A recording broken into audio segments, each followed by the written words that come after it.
Okay, so welcome back to the third lecture of Yoshihiro Tonegawa. Okay, so today, well, last time I explained about this Huisken's monotonicity formula, which is very useful to have local control of the measure. And also there's something, I couldn't finish the proof, but there's something called clearly not where it tells you something about the property of curvature flow. And it's very, I think just by looking at this theorem, you can probably see how interesting to look at this curvature flow from the point of view of measure theory.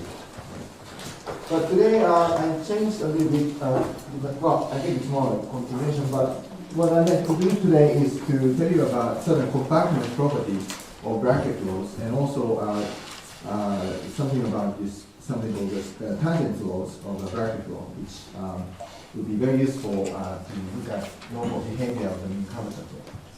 Okay, so here's number 4, compactness property of Brakke flow.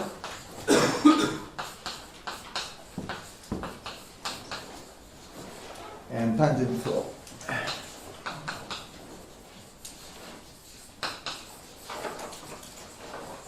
And today I think I can finish this, and then tomorrow I will talk about regularity issues of this Brakke flow.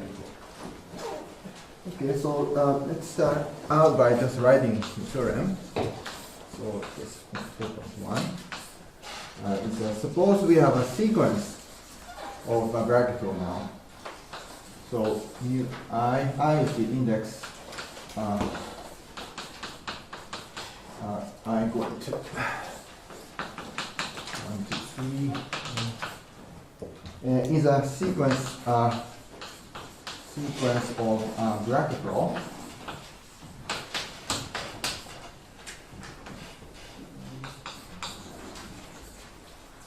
And with a local measure bound. So to be precise, such that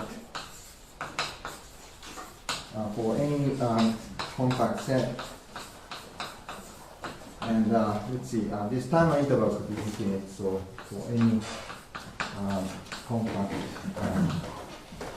time interval, if you look at the measure of this Brakke flow in K, so T is in prime, and I is 1, 2. So this is uniformly bounded. Okay, so this is the assumption. Okay, so I assume that the locally they have the uniform bound on the measure. So you're looking at sort of the sequence of finite, locally finite surface measure sequence. Okay, in terms of then the claim is that then there exists a subsequence. Then there exists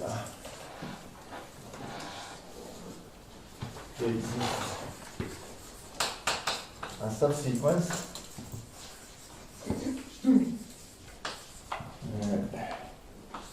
U T J.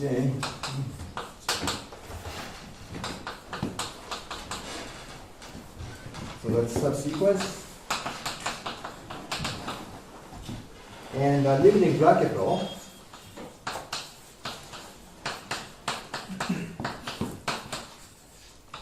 Which I write in P. Okay. Such that, let's see, so for any time, well, basically this mu I j t of is converging as measure to this limit. Okay, or as measure, as a measure.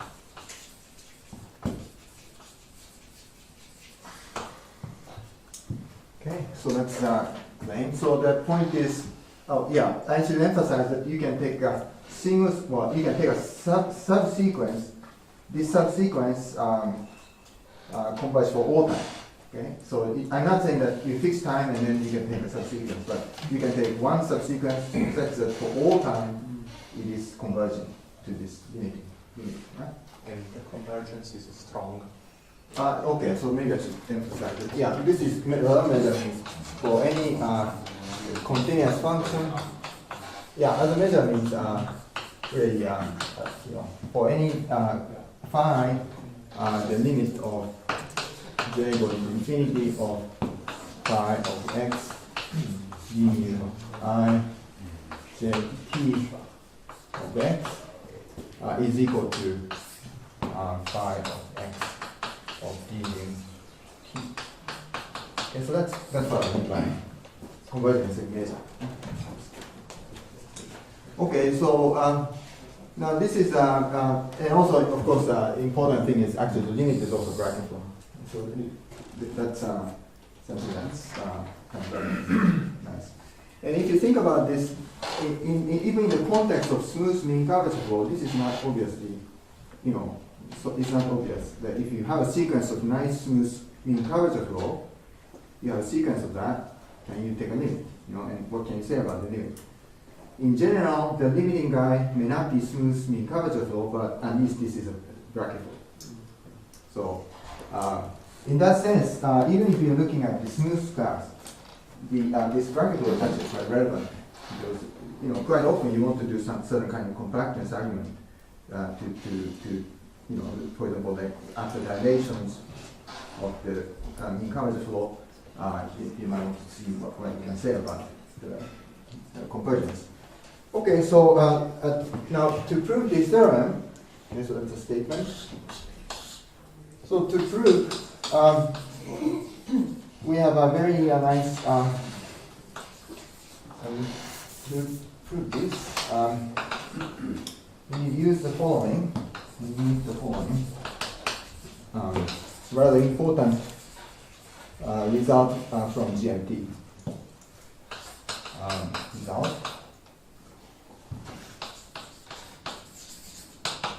Okay, so this is something called Allard compactness theorem. So let me explain this theorem. It's like a 4.2. This is usually called Allard compactness theorem.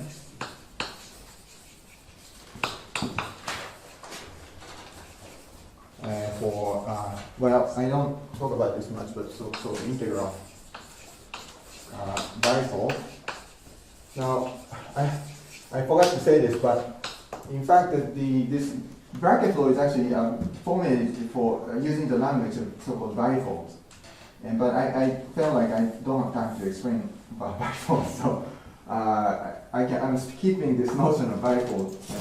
But actually, to if I have more time, I would have explained this bifold, and then in the setting of bifold, I would have explained this Brakke flow. But actually, you don't. For as much as I want to explain, I didn't need this notion of bifold, so I'm skipping this. But anyway, so this one, I don't need the notion of bifold to explain this theorem. By the way, so this is written in a famous paper by Allard from 1972. So let me explain what this is. So this is a result time independent, because this one doesn't have anything to do with time.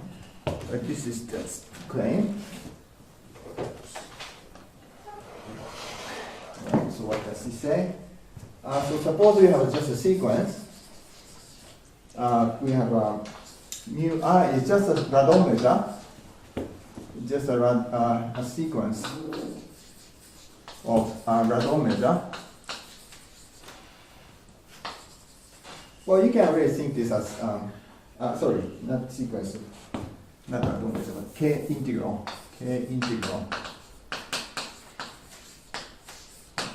radon measure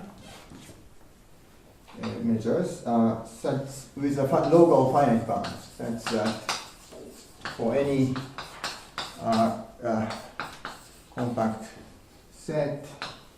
Okay, now it's not just a bound on.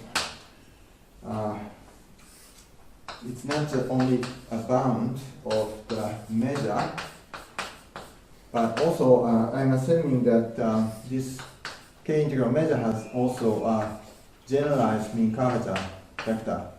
And it doesn't have to be L2, but let me assume this is bounded in L2. Okay, so assume that form. Okay. So suppose that we have a sequence. We have suppose it is a sequence of k-integral measures such that locally it has a finite measure and also has a generalized mean curvature in L2 in uniform bound. And I should remind you, maybe I should just say that. So the example is really just the example you should have in mind is really mu I being really like h k-dimensional surface measure restricted to some surface. Yeah? For example, so that's a kind of situation you should think of. I mean, so here what I'm assuming is I have a local bound of the surface measure, but also I have a local bound of the L2 mean curvature of this surface.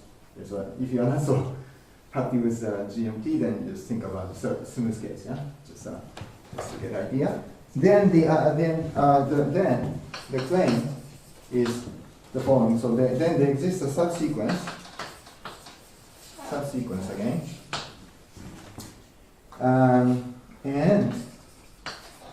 k-integral measure mu such that okay, so this mu I j converge as measure to mu as measures, just like this one here, measures.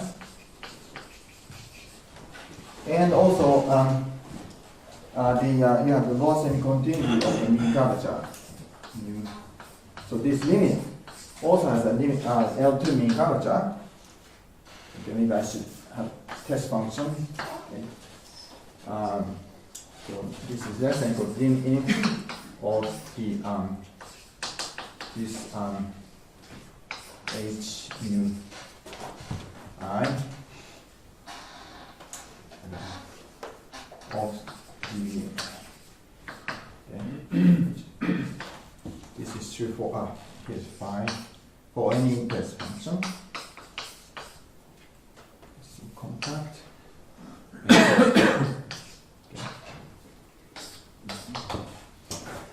Okay, so this is a very nice, very actually well-known theorem in GMT, in this kind of problem. So I'd like to point out. So the point is, well, I think you may know that whenever you have a sequence of Radon measures, there's always a subsequence which converges. That's something called weak compactness of the Radon measures. But so you can always subtract some subsequence, of course. But the point is, if you have this mean curvature is say L2, then the limit is not just a Radon measure, but it's very special. You see, this limit being k-integral is something, right? Very special. That is, this is k-integral measure is something that is more like a generalization of the k-dimensional surface measure, but with multiplicity, right? With integral multiplicity. So the interesting about this theorem is that if you have this mean curvature bound, then this class of k-integral measure is actually sort of closed with respect to this measure of convergence. Okay? And also this limit has this generalized mean curvature in L2, and you have low semi-continuity. Okay? This kind of low semi-continuity I think may not be so surprising if you're familiar with these type of things, but the most difficult part to prove for this theorem is to prove that this limit is k-integral. Because this has very, it's very special kind of Radon measure. It's not just any Radon measure, but very special. So, and maybe I should also point out that suppose that it's a sequence of, say, minimal surface. Okay, so then you don't have this mean curvature vectors, right? Minimal surface means this is equal to 0. Okay, just even think about the smooth minimal surface sequence. then even that case, this is not so clear. You see, if you have a sequence of minimal surface with local measure bound, then what this is claiming is that actually the limit, there exists subsequence which converge, and the limit has this very special structure that looks like a surface, and also the limit is minimal surface in this generalized sense, in the sense that the generalized mean curvature vector is equal to 0, because this side is 0. Right? So within this class of k-integral variable, even this generalized generalized minimal surface is actually closed. Okay. So anyway, so you have this result. That's and so you can use this to prove this. So this one's this part itself is not so actually I mean this theorem 4.1 itself is not so hard theorem compared to what we have here. This 4.2. Let me tell you how to do it.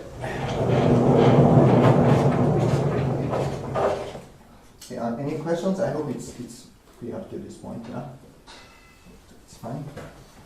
Okay. Yeah. Now maybe I should comment that this L2 is not necessary. Even L1 is fine. L1 bound is fine, and even if you know about variable, even the uniform bounded first variation is actually enough to get the same kind of statement. So it's very general. It doesn't have to be even L2. L1 is fine, or even less. Okay. Right. Okay. So that maybe I'll give you a sketch of the proof of this 4.1. I can't prove the whole thing, but mostly.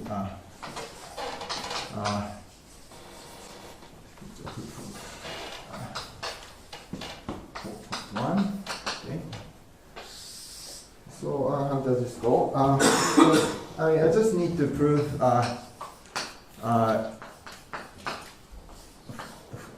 for any sort of finite time interval. Okay, so maybe I can just assume that I is a finite interval. Okay. Right. Let's see, how does this go? So first, just as yesterday, let's fix the dense C2 compact non-negative test function. Okay, just like yesterday. The dense, let's see, dense countable family.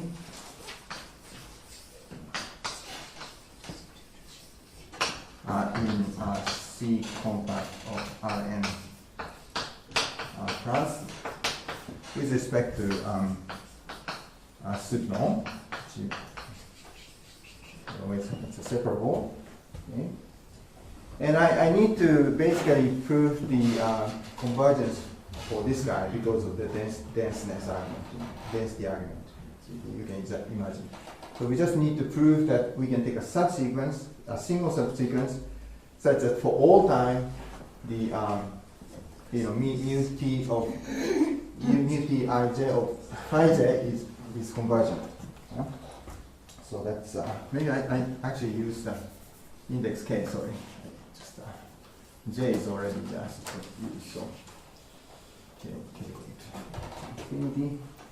Now the trick is basically maybe if I tell you this, maybe you can fill out the detail, but I'll do the detail. But you see, note that for this guy we had the sort of semi-decreasing property in time, right? Yesterday we saw that. Whenever you have C2 function, in time, this measure is sort of almost decreasing in time. So there is a certain amount of continuity in that sense. So somehow that gives you sort of uniform, uniformness in the direction of time. Okay, so that's the idea. So but let me just do that detail. All right, and for each I and k, you fix these. Let fi k of t, yes, be the function mu I s of phi k minus s of this number which we saw yesterday, sup of second derivative phi k times sup of t is I prime and j and mu j t of support of phi k. Okay. So this part is just a constant. Okay? So this I wrote this carefully, but this part is just constant, independent of. Let's see. So I can think that this is a constant which depends only on k. Yeah, depend only on k. Once k is fixed, this is yeah. So it doesn't depend on I. Is that right? So it's slightly confusing after all. Right? Yeah. Okay. Anyway, so the point is this function for each fixed I and k, this function as function of s is monotone decreasing by what we saw yesterday. So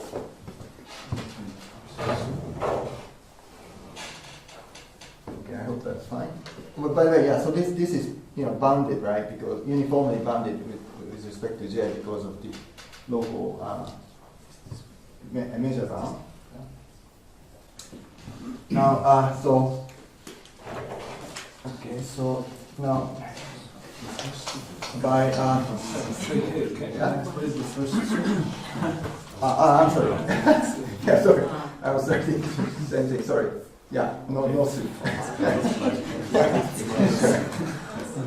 can say soup if I want that. Sorry.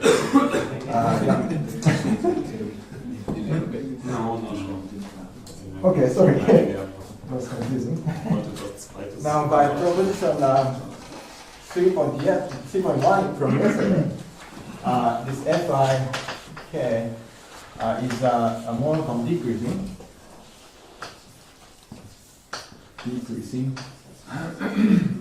function. Right? So this as a function of s, it's monotone decreasing. That's what we saw yesterday. Okay, so now we have a sequence of this monotone decreasing function for each fixed k. Right? So now, so the rest is function. I just wrote a very careful note for this, just to be very clear. Now, just fix. So the rest is really diagonal argument. Fix a dense set A of the I prime, dense countable set, countable. So if a time interval I just take a dense set which is countable. Okay, so right, okay. Now I have this sequence of monotone decreasing function s I from 1 to infinity. This is bounded, and also and a sequence and for so a bounded sequence and also monotone decreasing, and so for each fixed k and also s in A in this dense set, we can do a diagonal argument to extract a subsequence which converges pointwise. That is so diagonal argument gives some subsequence. So here is the choice of the subsequence I'm making here. There is a subsequence.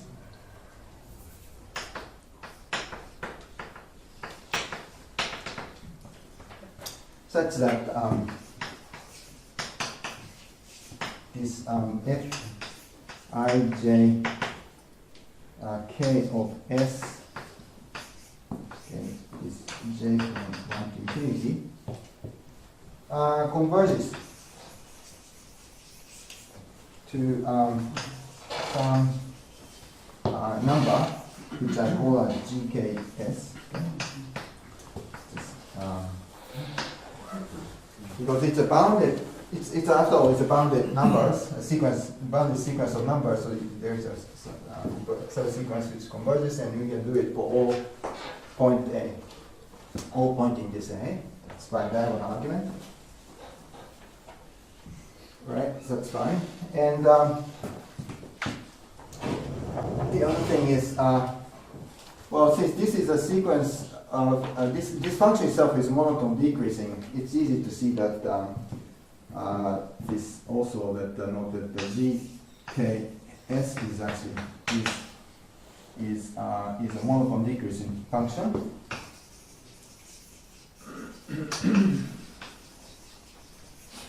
And on A, okay, is on A. Because each of these is monotone decreasing, so the limit function should be monotone decreasing. Now A is a dense set. This is monotone, so you can extend it to be a monotone decreasing function, which is probably maybe you can choose that to be like right continuous function or left continuous function, whichever you like. But you can extend it to be a monotone function, which is defined on not A, but on the whole interval. I think that's very detailed, right? So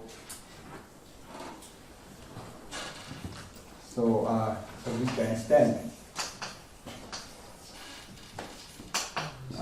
G, okay, S to 4I prime as maybe say the left continuous function. And note that this guy and this one has only a countable number of discontinuity too, right? Because it's a monotone decreasing function, just only countable many discontinuity.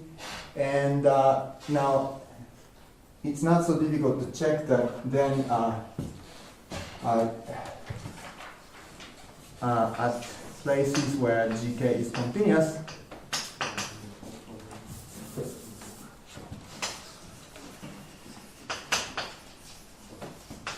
GK is continuous,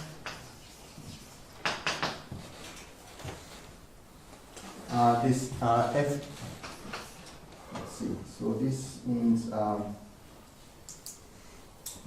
by K, A by JK of S. This guy is also converging. So that's not so difficult to check. This converges this GKS. Because after all, this guy is more or less continuous function, except for countable. So you can actually do the same, right? Now, the places that you're missing, the place where this guy is not continuous only is countable in many points. So again, you can do diagonal argument to make sure you have to take another subsequence to have a sequence, to have a convergence of. Okay, so now to do another diagonal argument.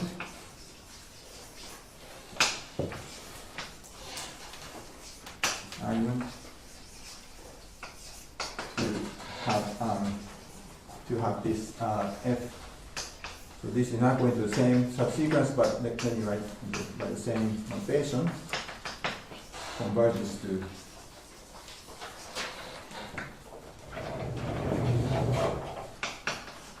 GKS for all S. Okay, that can be done. So now we fix this subsequence once and for all. Okay, and then once you have that, I think that's a choice that you're making. So this way.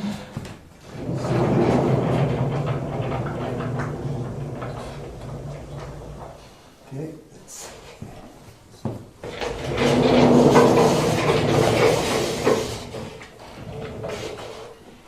So this monotone decreasing property allows you to have this, to allow you to make this choice of a subsequence which converges for all three.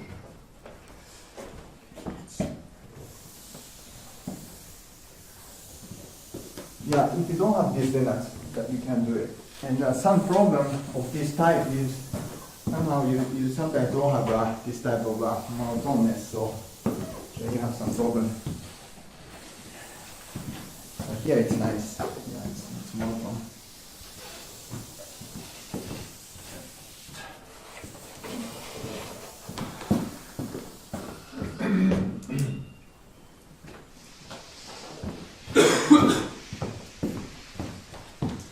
Okay, so now you see that going back to the original notation.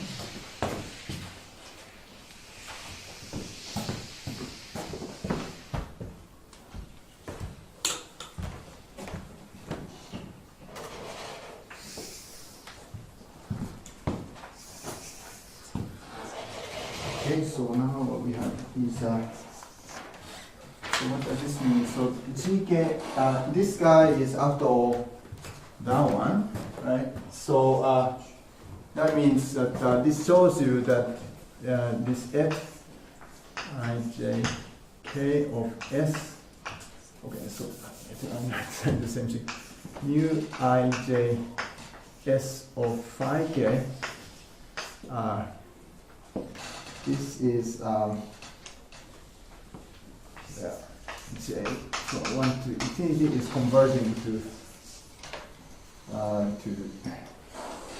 converges to this SGKS for all S. That's fine. Now, so now again, as I told you, this, yeah, that's fine. CK. Plus CK. CK. Ah, yes, but the CK part is, let's see. So for each fixed K, that's just a constant. So, yeah. You see, yeah, CK is, this does not depend on J. So, yeah. So if this is converging, then this. Yeah, just the limit is GK plus CK. Okay. Yes, GK plus. Thank you. CK, yeah. Okay. SCK. Yeah. Thank you. Okay, anyway, the point is, yes, it is converging to something. And then, that's good, that's good enough. And this limit defines a radon measure now. That's so because, well, by the way, yeah, so this is for this dense test function, but by density argument, you can actually show that for any continuous function, also the same thing can be said, right, by density argument. Yeah? So this defines a limiting radon measure. So the limit defines by least representations. It defines radon measure. It's a mu S, okay, by least.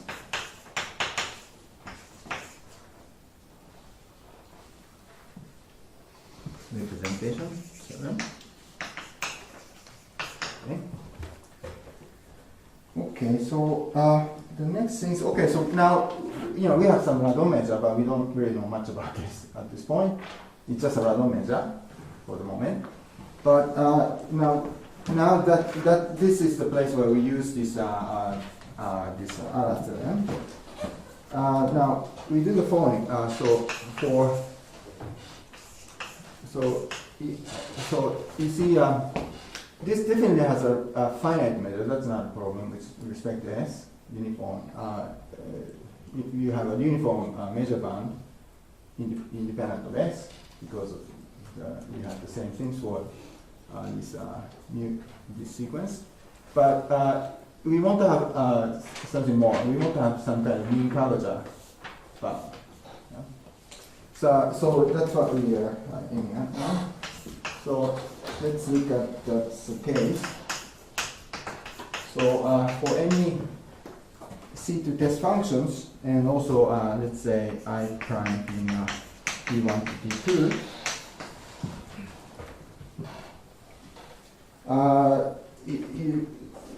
the argument from yesterday, the argument, so the argument from yesterday's proposition 3.1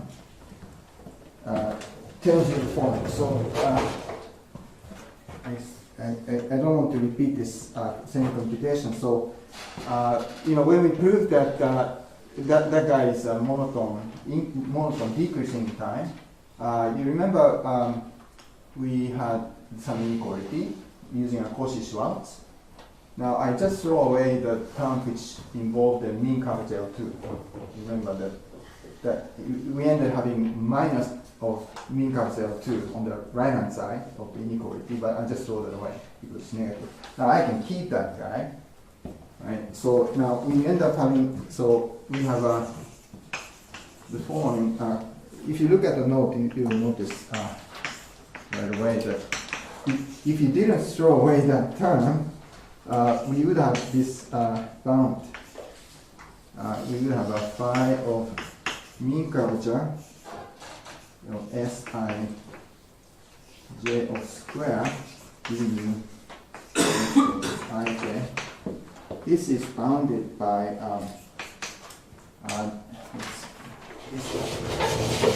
bounded by 1 over 2 T1, T2, Ts, and remember this phi equals to 0, and this phi, wait, maybe I should have j or something, but that's okay. Over phi, S and j. Okay, so we had this things plus, I guess, T1 j. So yesterday I just throw this away, but now I just keep this. Okay. So we have this estimate. Now this right hand side is uniformly bounded because of the measure bound we are assuming. So this is uniformly bounded. Right hand side is uniformly bounded. And so that gives you control of the mean curvature too, at least after integration in time. So this is bounded. So that means by say Fatu lemma. So by Fatu.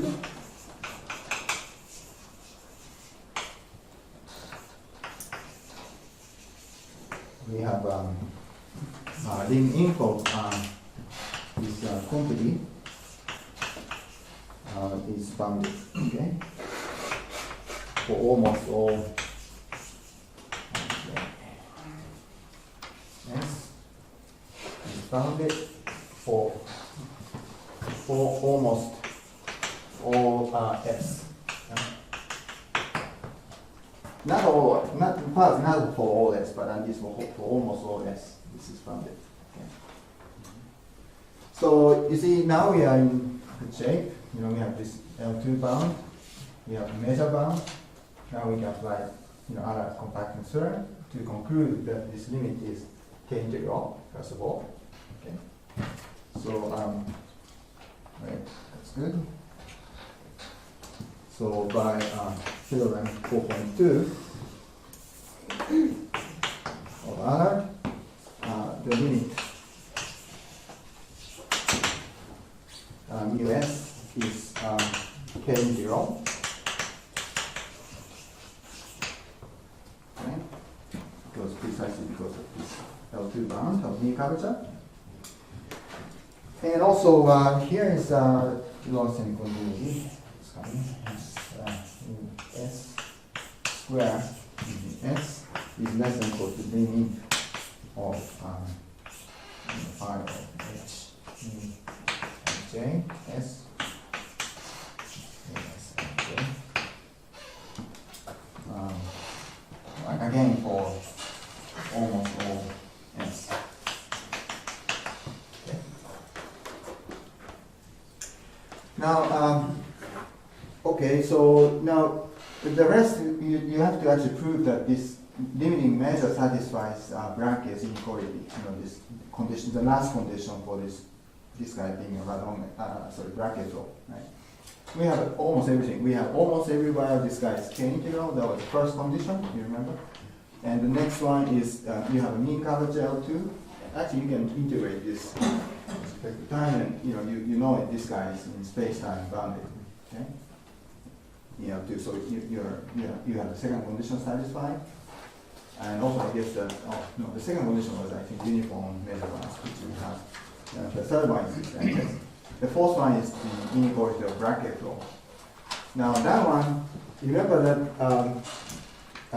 you see you only have to have an inequality, and here is some place where even if your sequence has equality, at the end you end up having inequality. Then this is a situation where unfortunately you can't keep equality all the time, and when you want to say do a compactness argument, you definitely have to allow this type of inequality. Okay, so this takes care of the. Okay, so this is not the proof, but so you remember that the Brakke's inequality. So you need to prove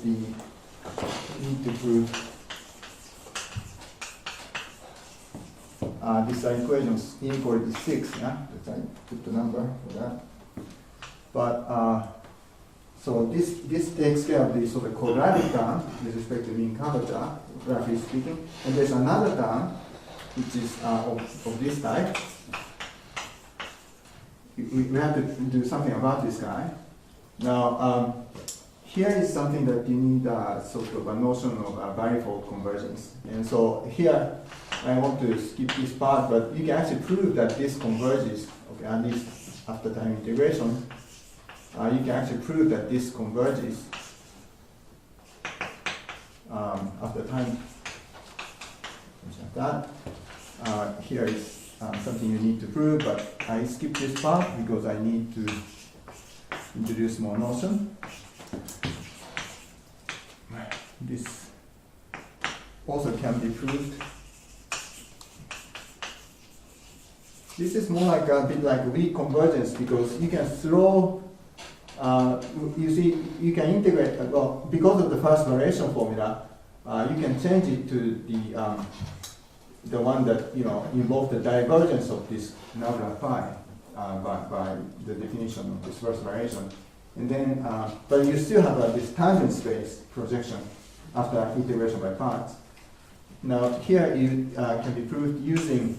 Here is something that you need convergence in the sense of bifold, which I'm not going to talk about. So convergence in the sense of so-called bifold. So the bifold is the notion that instead of looking at just a radon measure on Rn, you would be looking at the radon measure on the Grassmannian or tangent bundle of Rn, in fact. But so this takes some time to talk about. So I want to skip this part, but you can actually prove that there is a convergence. And once you have that, combined with this Lorentzian continuity, and also you know that the measure converges for each time, right? That these three things gives you that the limit also mu s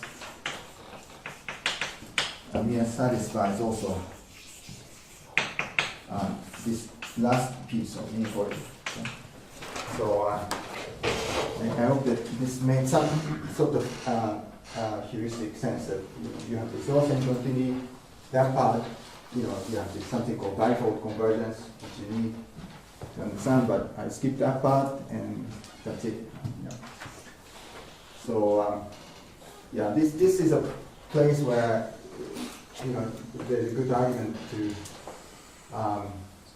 have this inequality instead of equality in the formulation of the Brakke law, because you want to have this kind of compactness. Right. Okay. So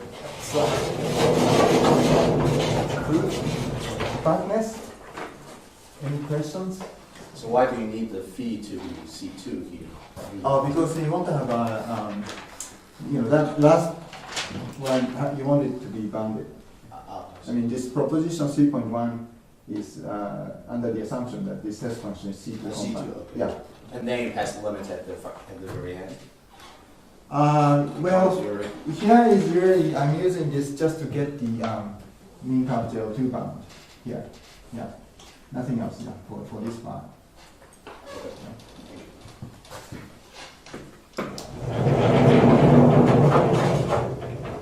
Okay, so this I think completely explained. Yeah, so we have this nice compactness. Now next I'd like to explain about the tangent law.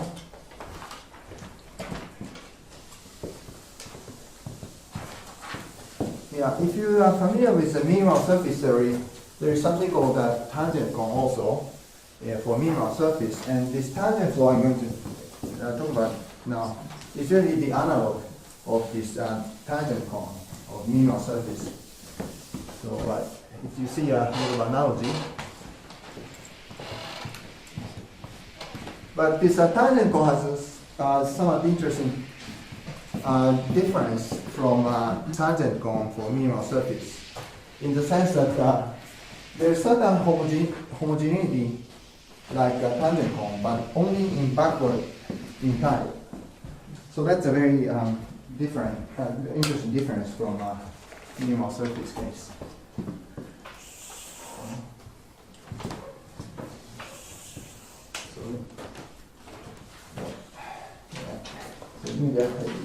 I was saying that, so as I said, yeah, you have this something called tangent cone for minimal surface, and here what I'm going to talk about is like analog.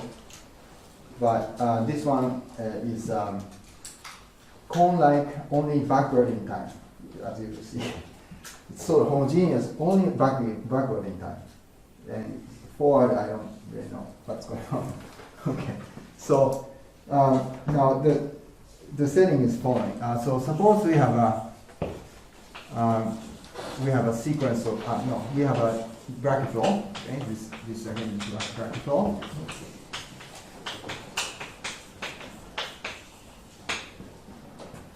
Now I just choose a sequence of number Ri. Okay, so maybe I should just R1, R2, R3 converging to 0. Okay, so take any arbitrary sequence of numbers. And what I do is I do a dilation of this Brakke flow centered at a point. Okay, so I fix a point. So I'll fix x0 and sometimes p0. And just for the notational simplicity, I just do a parallel translation so that this x0 is the origin and this t0 is the t equals 0. Okay, just for simplicity. And without loss of generality, let's assume that x0 is equal to 0 and t0 equal to 0. Okay? Just by just doing translation. Now I do, as I said, so-called parabolic dilation by 1 over rj. So, or maybe I should first do the picture. So you see, after all, this is a parabolic problem, so you want to do parabolic scaling, right? So So if, I should first say that if mu t is this kind of moving surface, okay, which is, if this is the case, what I do is that basically I do a scaling so that let's see, we do a rescaling such that x goes to x divided by r I, and the t goes to t divided by r squared. Okay. So you just change the variable basically. In time direction, you do this square, and then in space direction this way, 1 over r I to basically gamma t. Okay. Now, in terms of this measure, what you are doing is the following. So let's see, for this measure, just do this change of variable, what it means. Now, so what we are doing here is define for any test function, basically, any test function, given any test function, what we are doing, what this dilation means is phi of x. Let's call the dilated measure to be mu I of t. Okay. This is defined, this is dilated one, so dilation means 1 over r I to k. This comes from the dilation in the space direction, Rm, and the phi of x over Ri. And the time is you will be looking at Ri square times t. Okay? Of x. So this mu I sub t is a dilated measure under this type of a change of variable after all. Okay. As I said, yeah, this comes from the surface, volume change. Okay, this is k-dimensional surface measure after all. So that's what we have. Okay, so we define this way. Well, one thing we can check, is that this dilated one is again a bracket law. I think it's probably kind of buy it without even checking it. Right. You do a parabolic change of variable, so you should have the bracket law again. Okay. So the first remark is that this I t. So now t is going to be sort of going to be actually is now t is well, is a bracket law.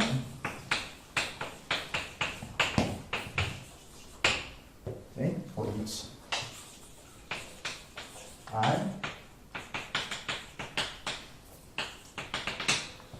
Okay, after, so we created this sequence of bracket law, and now, so the next claim is that okay, so you have this sequence of bracket law. So it's a situation we had just a few minutes ago. We have this sequence of bracket law. Now, well, okay, so we have this compactness theorem. So we can take a limit, right?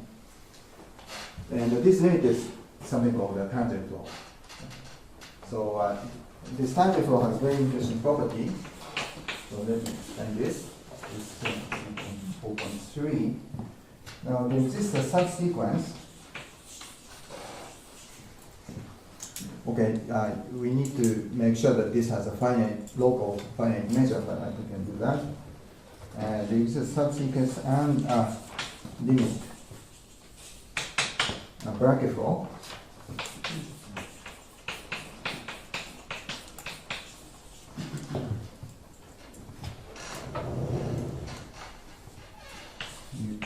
Let's call it mu t tilde.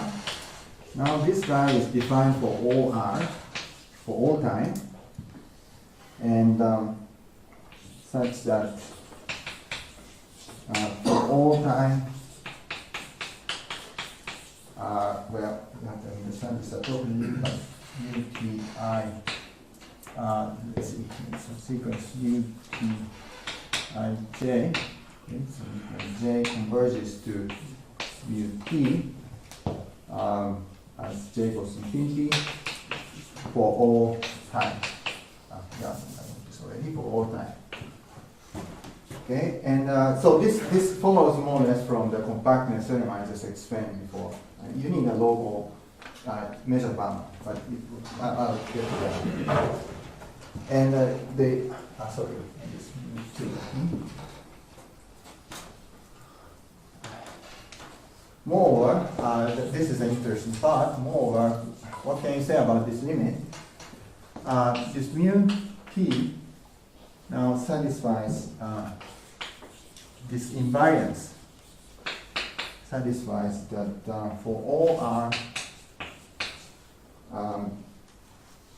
let's see, it's actually dilation invariant in some sense under parabolic scaling. For all test functions, phi of that is mu. If you look at this measure at time -1, then this is equal to the measure which is this guy, utila of minus r squared. Okay, so let me call this equation as 10. Okay, so and also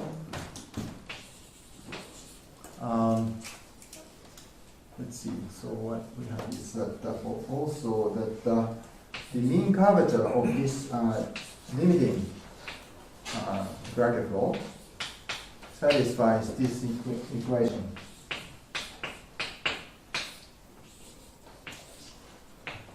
For E to S almost everywhere for all S sensors. Okay. So let me call this 11.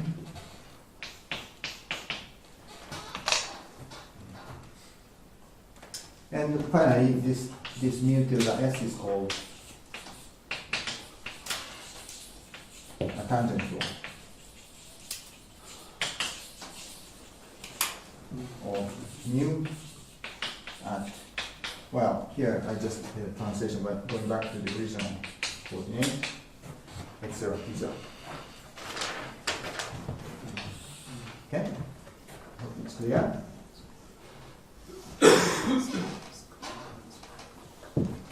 So what this means, let me explain this a bit more. Here, what this number 10 equation is telling you is that if you look at the parabolic dilation of this measure, limiting measure, it's actually invariant. But note that this is only backward in time. You see, I'm not claiming anything for forward in time that is beyond 0, but only in the back, if you sort of do a rescaling in the backward in time, this is invariant. Okay? And the second thing is that the mean curvature of this limiting bracket law is given by this precisely. Well, actually, since it's invariant, actually, you'd be interested only on -1 case, but I'm just writing this case. But it is mean curvature is really determined by this completely. So you see, if you are familiar with the minimal surface theory, what you get for minimal surface case is a so-called tangent cone, which is invariant under the dilation. Totally.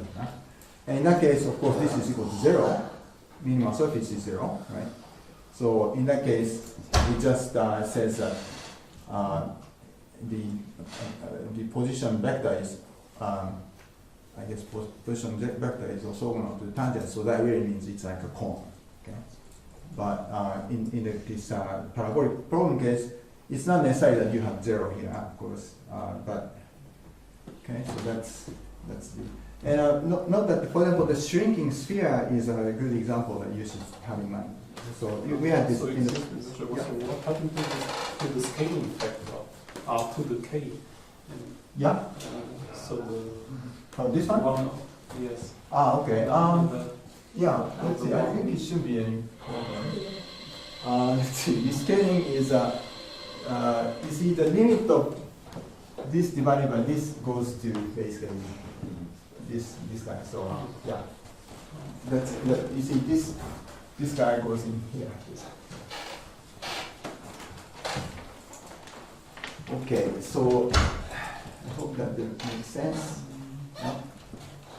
Any questions? Other questions? Okay, so that's good. So Yes, I have one short question, but the scaling shouldn't in Formula 10 as well 1 over r to the k.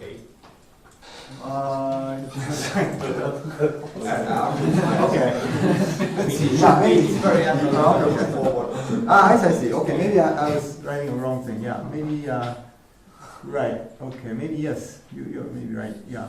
T is maybe as the k. Yeah. Sorry. Yeah. Okay, that's kind of strange. I suppose that's correct. Yeah.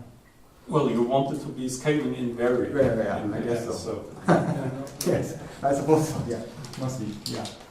Okay, thanks. All right, let's see. So let's see the proof of this.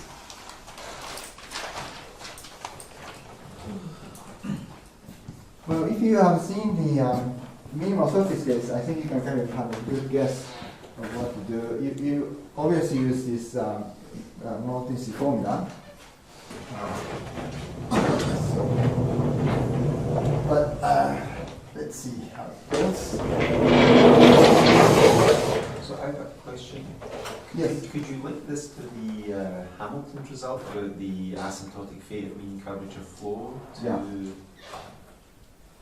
Oh, you mean the okay? Yeah. In some sense, yes. It doesn't prove it, but yes, you can kind of yeah.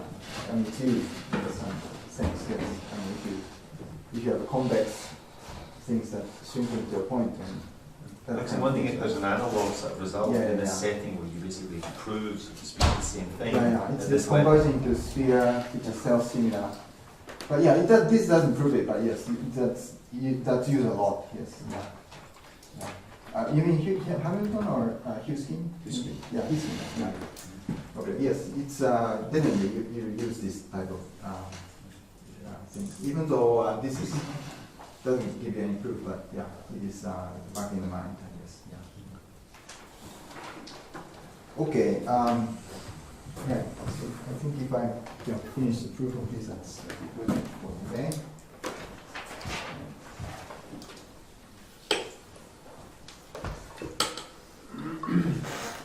And yeah, maybe I should also point out that the uniqueness of this tangent flow is certainly not obvious. You see, this may depend on the choice of the subsequence too. I mean, different subsequence may get to different things too. Okay, so I'm not claiming that this is converging. There's only one tangent flow. There may be others. There may be infinite many of them. That's possible. Maybe I'm not so sure. Anyway, I guess it is possible. But anyway, so the uniqueness of tangent flow is even harder than I suppose than the minimal surface case, obviously. Yeah, and also note that if your surface, if your mean curvature is a very smooth, nice surface, then of course this dilation only gives you just a k-dimensional plane, right? I mean, if you're looking at a smooth surface, take a point on the surface at some point, just do dilation, and dilation gets you just a static k-dimensional plane, which is not moving at all. Right? So,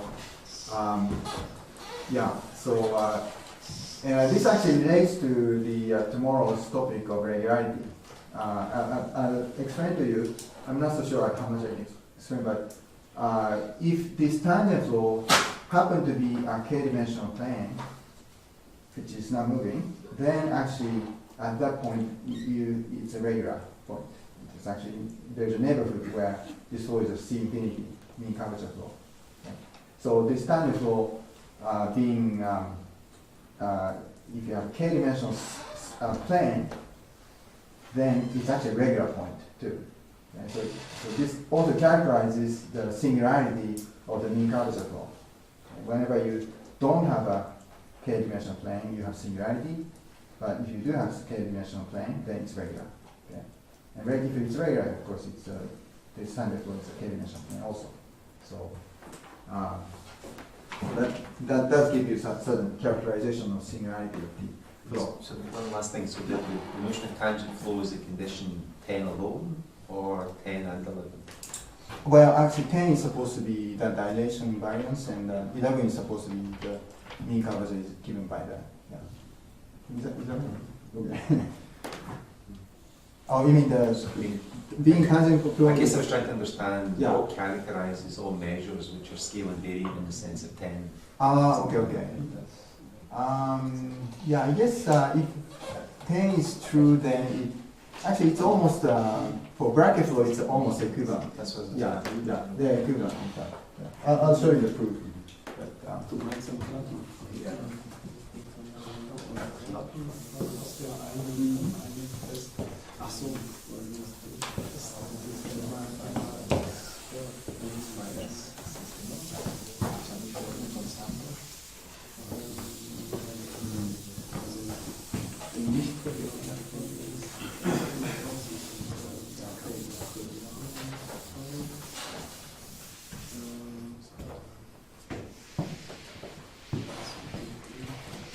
Das hier wird uns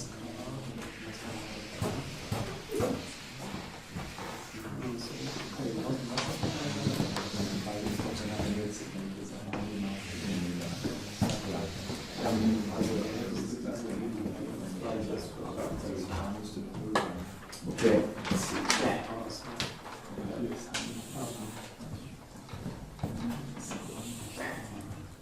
So let's see. I'm not going to give the complete proof, but ideal proof. Yeah. There's something else.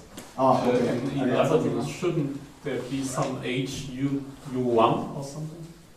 HU to the -1 on the right hand side. Yeah. Another scaling invariant. That's not scaling variant.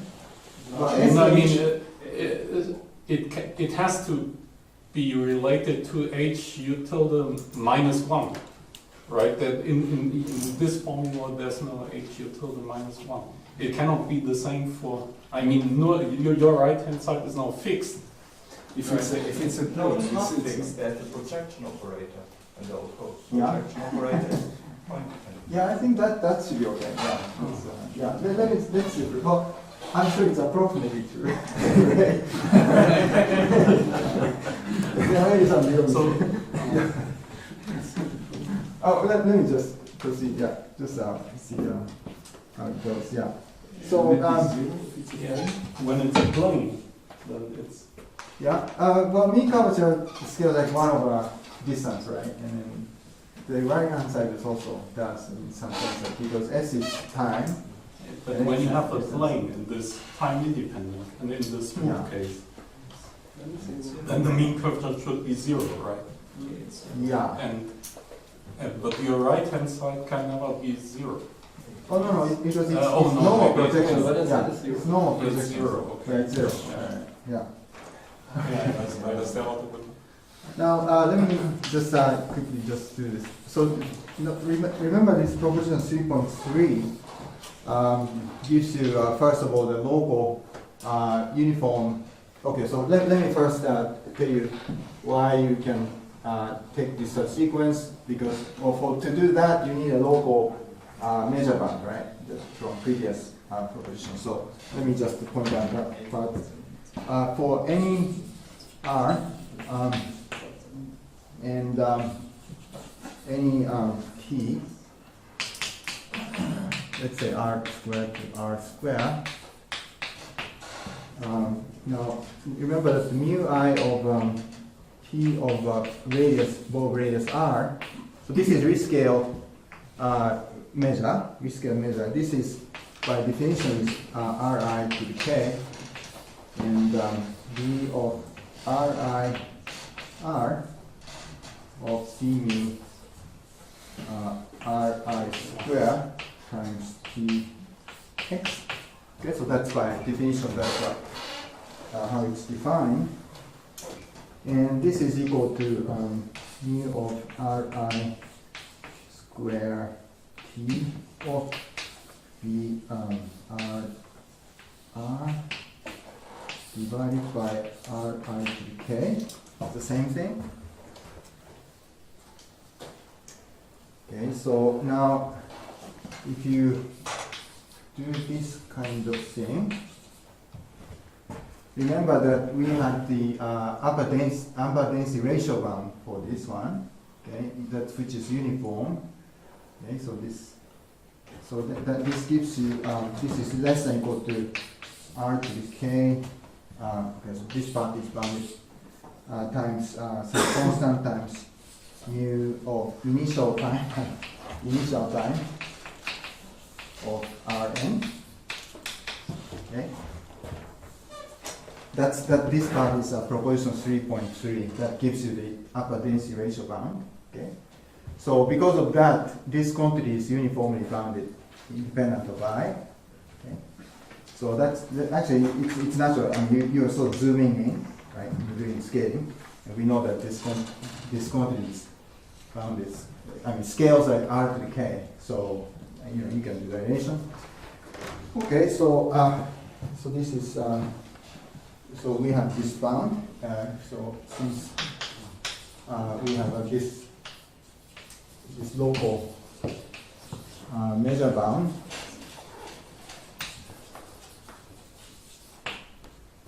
So what we saw today by theorem 4.1, there exists a limiting bracket law. There exists a bracket law, which I call the mu tilde T.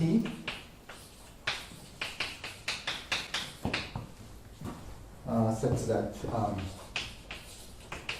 for all time mu, let's see, so let me write this subsequence again by writing T. Okay. Subsequence. And subsequently, this is converging. All right, so that's good. At first, you have this limit, okay, after dilation, no problem. Now, I want to characterize this limiting guy, and to do that, you need this Huisken's monotonicity formula. Okay, so now consider Huisken's monotonicity formula.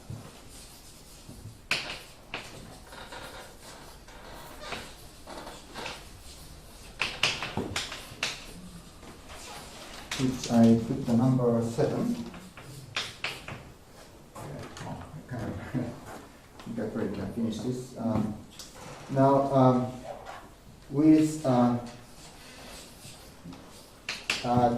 well, I want to look at the pole center at 0, 0, x t, where t is less than 0.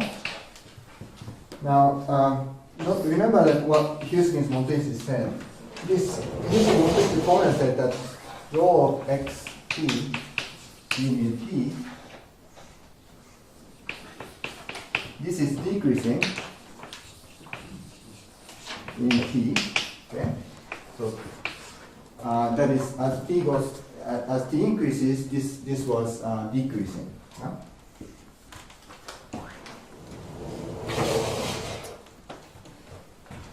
Okay, so that's since that's the case. Now we have so this means that there must be a limit because it's a decreasing sequence. So let A be a limit, okay, of this limit. T goes up to 0 of this Rn, rho of 0, 0, x t t. Okay. So this limit exists because it's monotone decreasing. Okay, so there has to be a limit. Now, okay, so note that, okay, so what does this mean for this rescaling, right? So, for all I, Now, let's see what this does to rescaling. Rho of x ri square s of d mu. So just to get that s square s. Okay, let's look at this guy. Well, you can actually check by checking this backward Hink kernel that this comes out to be 1 over ri to the k, and rho of, in fact, it's not so difficult to check. Writing out this what this is, you can actually get this formula. And this is actually very nice property about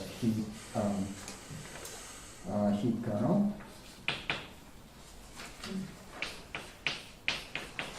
And just if you check what this is really this factor comes out, but instead you can divide by x like that. And this is nothing by definition. This is really by definition is precisely rho of xs of d mu s of x. Okay, by definition, because that's the way we define this rescale measure in articulation.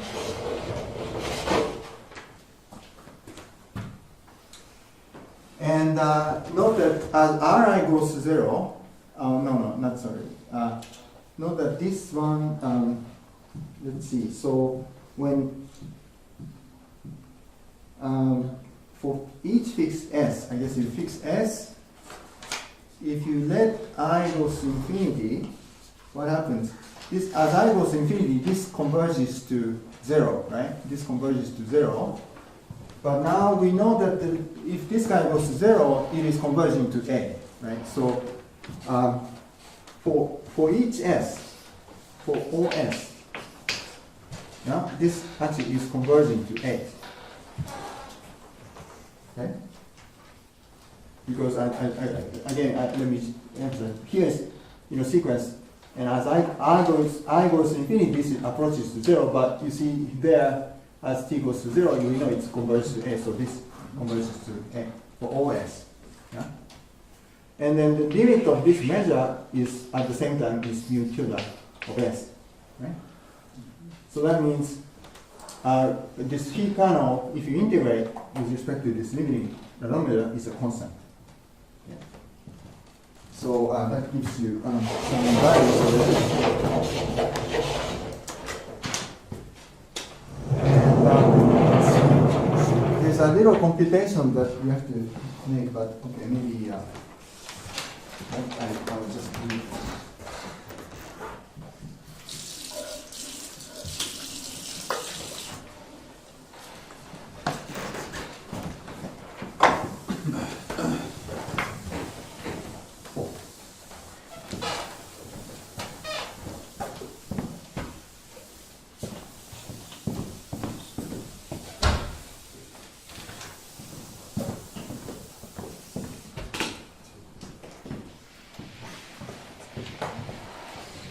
Okay, so we need now know that this is independent of S.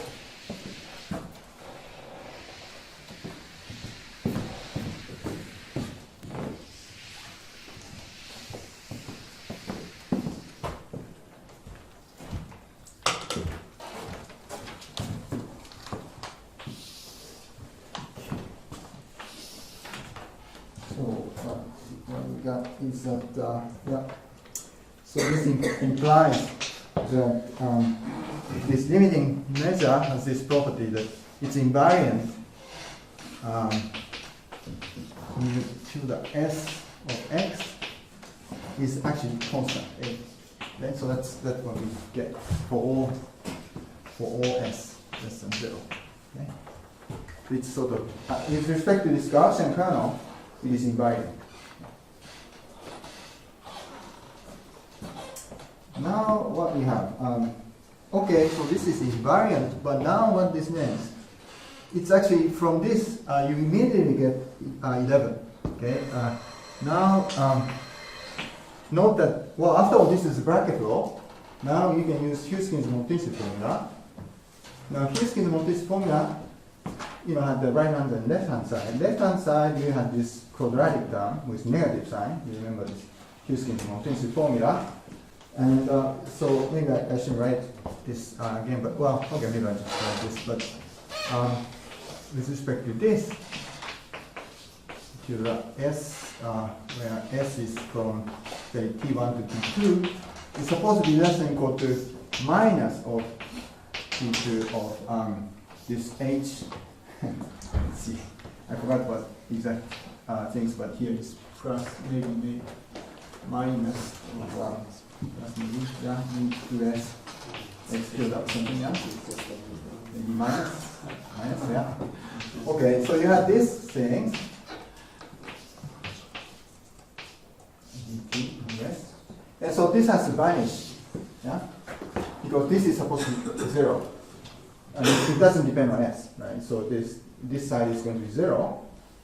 So this has to be 0. Right. So this means so this equal 7 implies immediately this 11. Okay. So mean curvature is determined by completely by this. Okay. So the next thing is to show the invariance of this measure. Right. Okay. So you have to prove that. This is invariant, so the proof for 10 is actually a bit of a computation, and maybe I'll just do it. Let's see. First, I defined this WS to be just a bit slopey notation, but dilation of this mu tilde S like this. Okay, so I just defined this WS to be the dilated mu tilde S. Okay, so then I want to show that this is invariant and that it doesn't depend on S. Then we'll be done actually. Okay, so I want to show that WS is constant actually.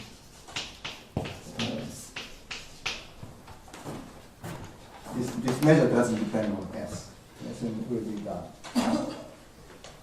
Now, well, we can use this Brakke's inequality, and let's see. Yeah, that's equal to mu minus some by the way. It's yeah, 1. All right. Let's see.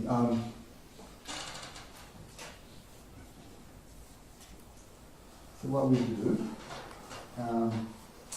Right. Okay. So we use the Brakke's inequality now.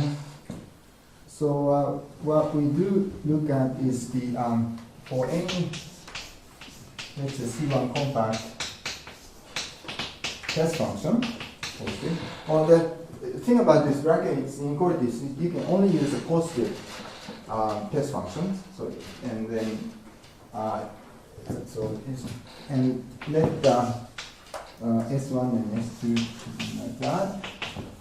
And then you look at phi of x d mu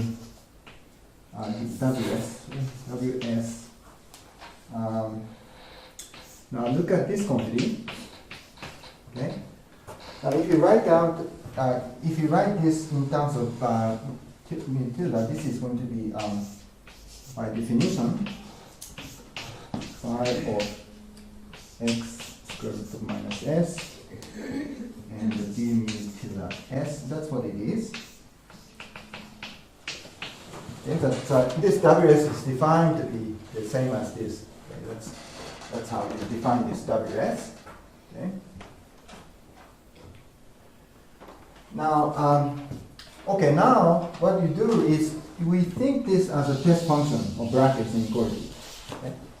This itself. You see, this depends on x and time s. Okay. Here, of course, it's a function of x, but actually, once you get right this way, you can think this as a function of s and x, and we can use this in the Brakke's inequality. Okay, so you now compute what this is. Okay, so now we use now by this is by 7, what's that, 7? Okay, so this comes out to be, after computation, comes out to be this. You see, you just, I mean, it's a direct computation. You see, when you, since you have this time, you have to take a time derivative this time, okay, with respect to time. Yeah? You take a time derivative, and this comes out to be the following. Just it's a computation you can just check directly. E phi dot h mu to the s and minus s minus phi of h mu to the s square and plus, so here is the time derivative term. This comes to 2 minus s minus delta phi dot x 2s minus s c to s. Okay, so the computation comes out to be this. Roughly, note that you have to take a derivative with respect to x. That gets you this one. And then you have this mean curvature quadratic term. You see the second term. And then the last two terms is a time derivative term. This guy gives you this time derivative. And time derivative with respect to this gives you this term. Okay? You can check this directly. Okay, so the last bit is now,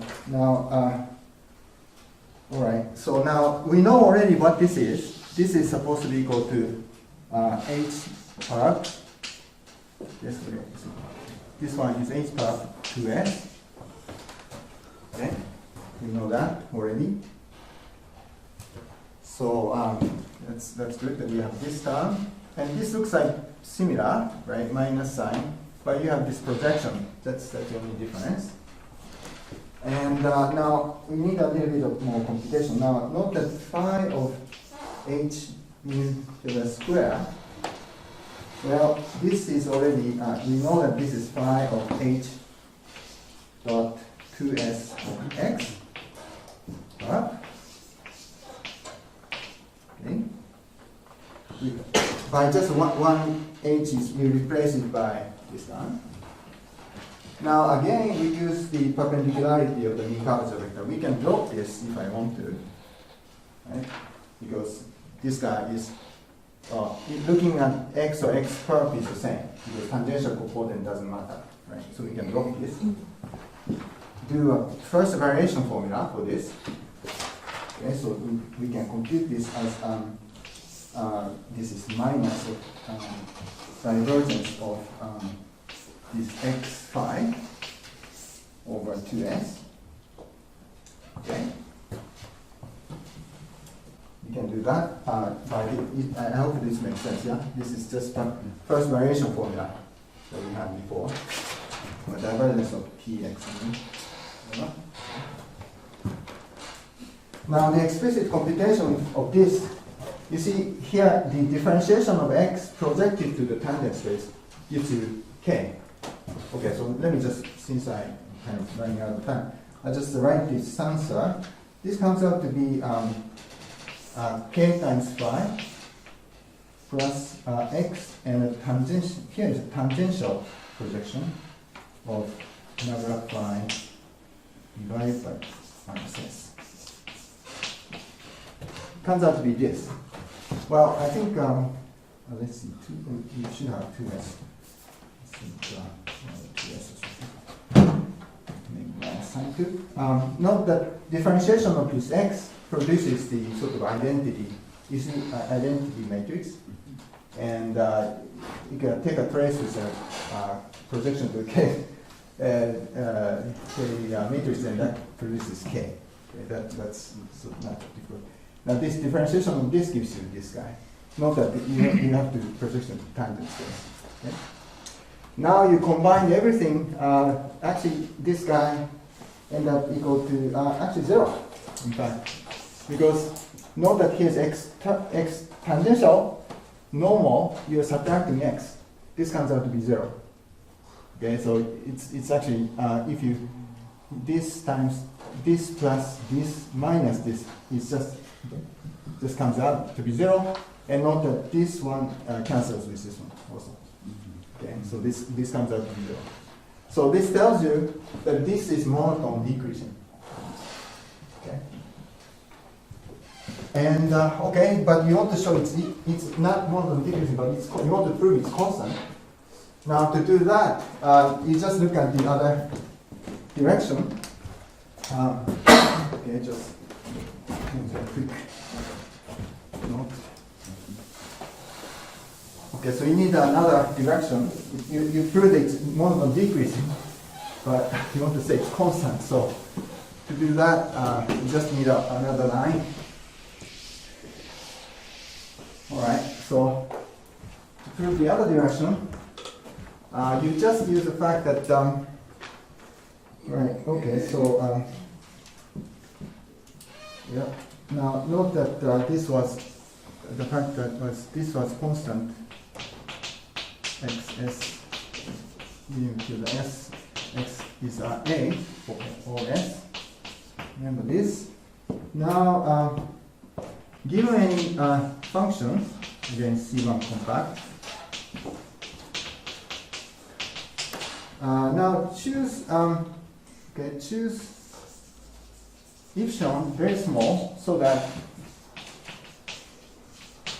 this rho of x1 minus epsilon of phi x is still positive. Yes, we can do that because this is positive function, and this is function is compact support. So if epsilon is small enough, this comes out to be positive.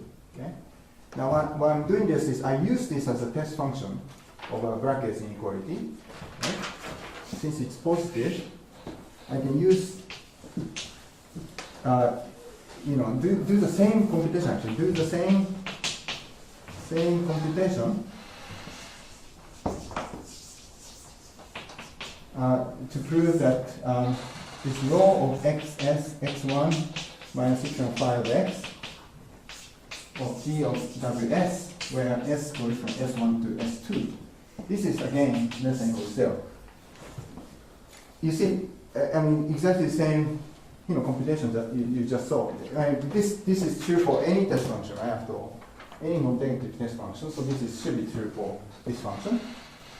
Now, only difference now this time is this guy is invariant under scaling. So this one is actually after subtraction just vanish. Okay, so you don't have this, in fact, even though you see this is invariant, as I said, this is invariant. Okay, well, yeah, I'm sorry, I think it wasn't so clear. Yeah, if you write down what this is, it comes out to be this guy. Okay. Yeah, so this term is vanishing. Now, once you have that, then this time you have minus sign, and then this is less than equal to 0, so that means this quantity is monotone increasing this time. Now it's monotone increasing, monotone decreasing, so it has to be constant. Okay. So that shows you that this Ws is actually invariant with respect to the scale. Okay, so that's sort of the idea, the proof. Okay, so it's a bit more complicated than the minimal surface case, but its idea is rather similar. And somehow intricate, so this type of the fact that this computation works fine is actually sort of a nice miracle. Okay, so next time I'll just finish off with regularity theorem. Okay, thanks.